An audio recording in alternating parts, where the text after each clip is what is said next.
اللہ کو خوش کیا تو ہمیشہ کی خوشیاں ملیں گی، اور اللہ کو ناراض کیا تو دنیا والے کبھی خوش نہیں ہوں گے، یہ لوگ کبھی خوش نہیں ہوں گے۔ ایک آدمی تھا، وہ جو ہے یعنی اس نے گدھا خریدا۔ اب گدھا خریدا تو گدھے پہ جو ہے خود بیٹھ گیا، اور بیٹے نے ابا سے کہا ابا جان آپ گدھے پہ بیٹھ جائیں، ادب کا یہی تقاضا ہے۔ تو باپ جو ہے وہ بیٹھ گیا اور بیٹا ساتھ چل رہا ہے۔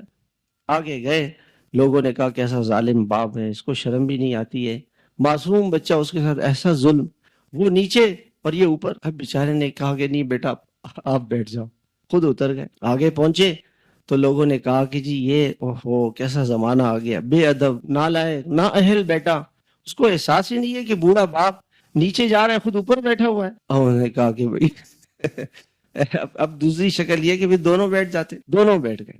اگلے گاؤں میں گئے، لوگوں نے کہا کیسا ظلم ہے، بے زبان جانور ہے اور اس کے اوپر 2 آدمی بیٹھے ہوئے، وہ جانور تو کہہ تو نہیں سکتے بیچاروں نے، اب کیا کریں، اب گدھا جو ہے سر پہ اٹھا دیا۔ اگلے گاؤں میں پہنچے تو لوگوں نے کہا کہ آج ہم نے 2 گدھوں کے اوپر ایک تیسرا گدھا دیکھا، انہوں نے وہ گدھے پھینک دیا، چھوڑ دیا۔ تو لوگ آپ کو کبھی بھی نہیں چھوڑیں گے، لوگوں سے کیا لینا دینا، اللہ کو خوش کریں، اللہ کو راضی کریں، نہ اس دنیا میں کسی سے امید نہیں رکھ، سب سے نا امید ہو جائے، ایک اللہ سے اپنی امید باندھے۔ جب انسان کسی اور سے امید رکھتا ہے اللہ اس کو اس کے حوالے کر دے۔ ہماری امیدیں اللہ سے ہو، ہمارا گمان اللہ پر، اللہ کو خوش کرنا ہے، اللہ کو راضی کرنا ہے، اللہ کو منانا ہے، اللہ سے کہنا ہے کہ اللہ ہم آپ کے ہیں۔